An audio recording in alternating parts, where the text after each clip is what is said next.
Hello. This is hopefully a quick demonstration on some of the techniques I've been using on how I've been creating my paper beads without actually using scissors to cut them, like these for instance. I've been asked about the sizes and measurements, but these are all random beads, and the thickness of the beads actually depends on the quality of the paper. I sometimes pick up these catalogues from the supermarket store like Lidl, and these papers are very thin, as you can see, very thin, and that's why these beads, I've been making these beads from this paper. They're very thin and delicate, and these catalogues, they used to use staples to hold the pages together, but since last week they've decided to glue all the pages together, which is frustrating because I used to love using the whole page to cut along the strips along both pages. I can't do that now, but never mind. So this is to show you how I tear the strips to make the paper beads, and also to show the difference between the thickness of the paper. In our local supermarket store, they've been displaying these magazines to pick up for free, and I've used the cover of this magazine, which is very heavy and very thick, and they've got staples, so I've removed it from this. So I've used this one, and I've used the same method to tear the paper strips. And also a friend on in one of the groups, Jennifer Wren Hardy, she suggested using ink to colour the edgings, and so I don't have ink as such, but I use this is not a permanent marker. Let's see, no, I've put it somewhere else. It's an oil-based gold pen, and I don't know if it will display. I'm sorry, the bed wobbles or the camera wobbles, but these beads are a lot thicker because of the nature of the paper. And somebody asked about measurements.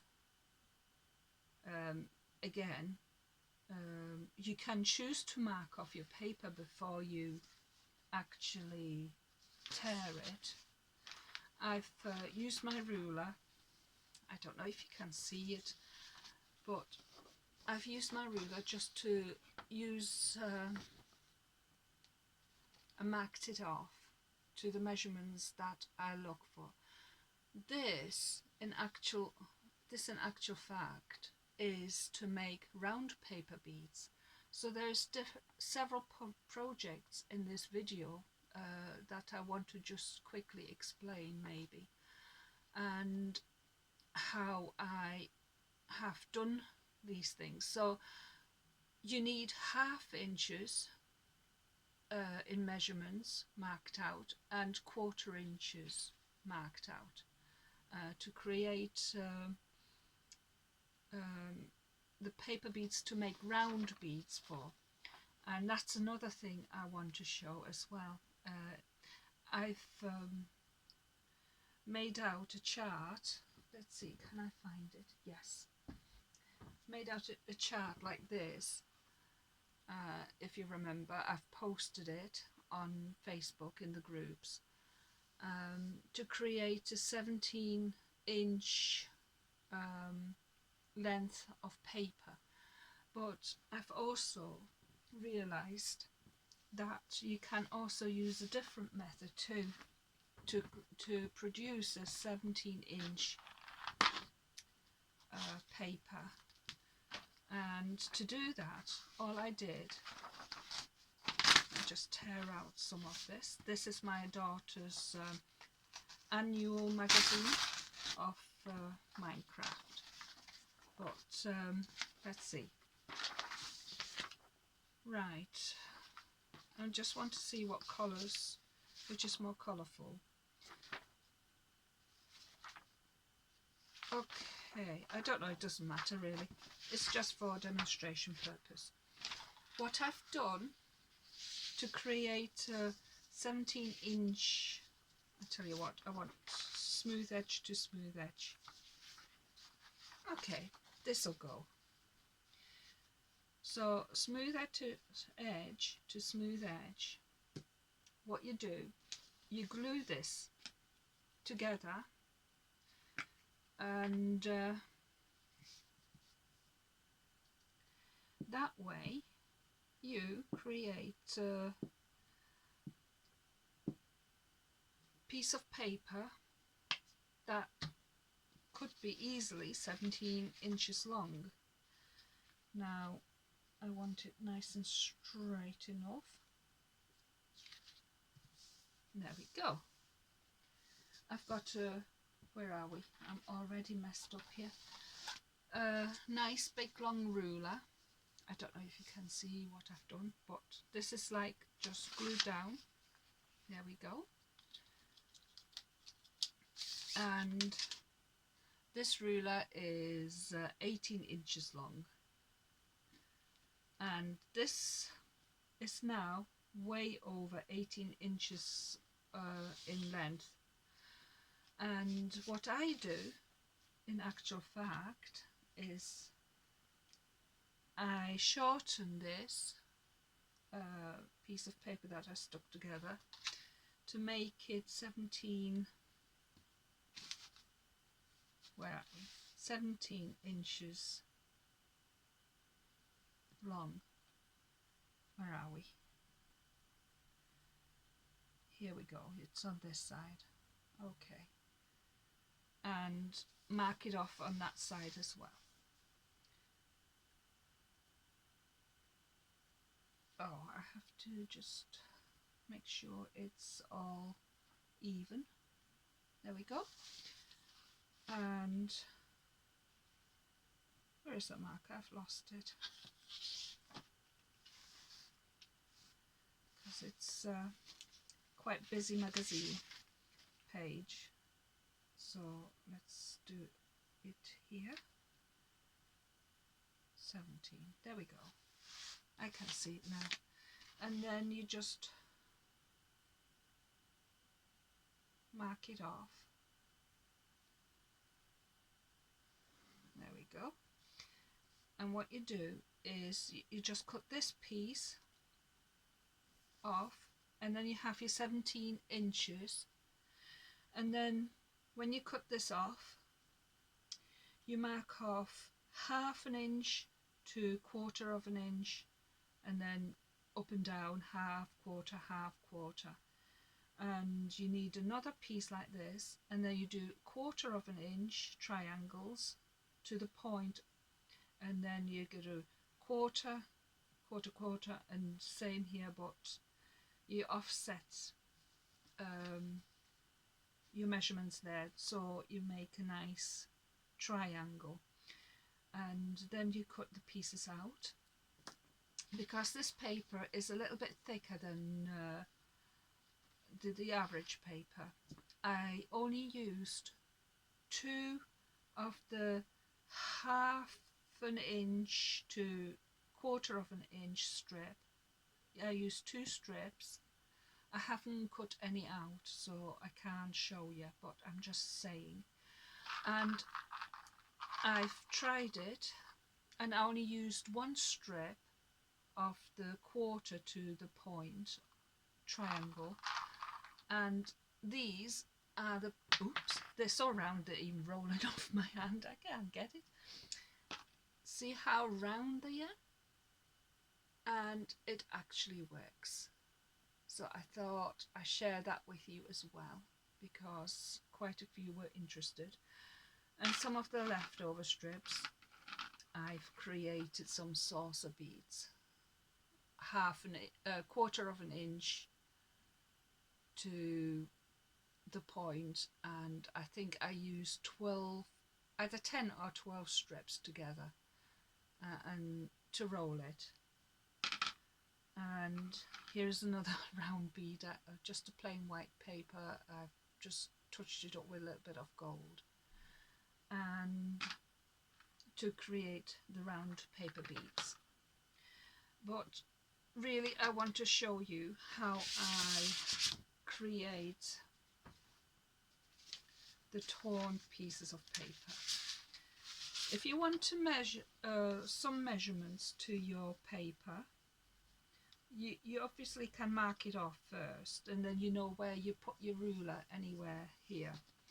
But I've only randomly torn the strips, so this is my metal ruler. Probably a plastic ruler would work with fine strips, fine paper, but that heavy piece of paper I've used with this, you definitely will need to use a metal ruler, because I think you will just end up breaking your plastic ruler, and that would be a shame.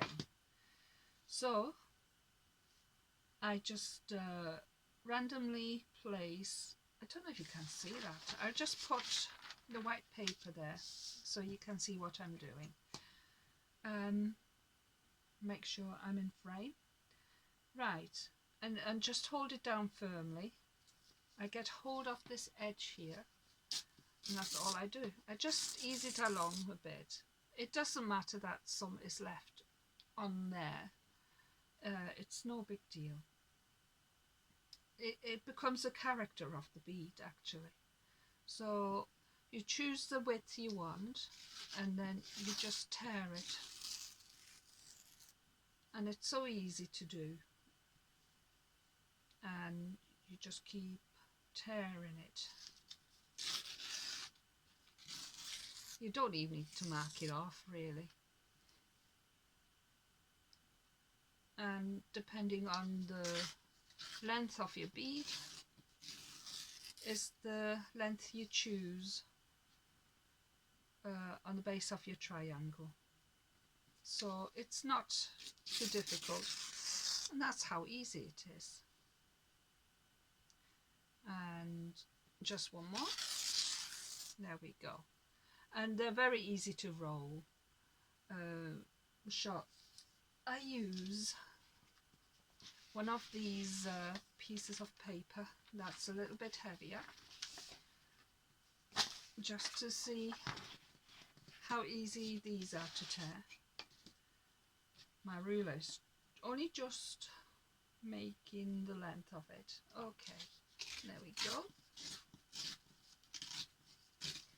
You might have to just ease the edgings along a bit so you get a reasonable triangle, so that one's not come off, but it doesn't really matter too much. It becomes a character of the bead. There we go.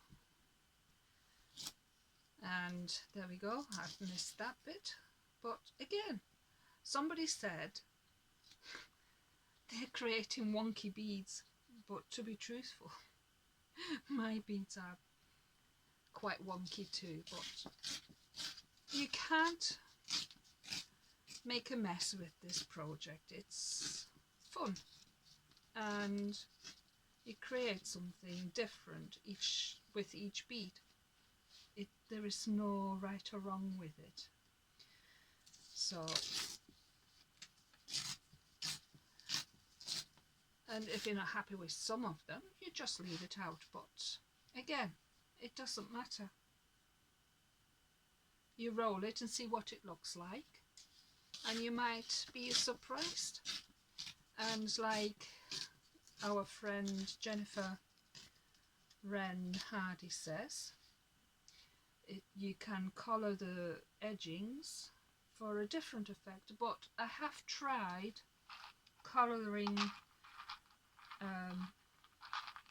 this fine bead. I can't find it because it's so tiny, and the effect is lost because, oh, here we are. The effect is lost because the paper is so fine. It just turned the whole bead into this one tone almost, so you don't get the benefit.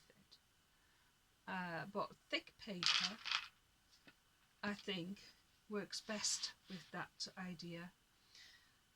It's up to you. You just whatever pops into your head,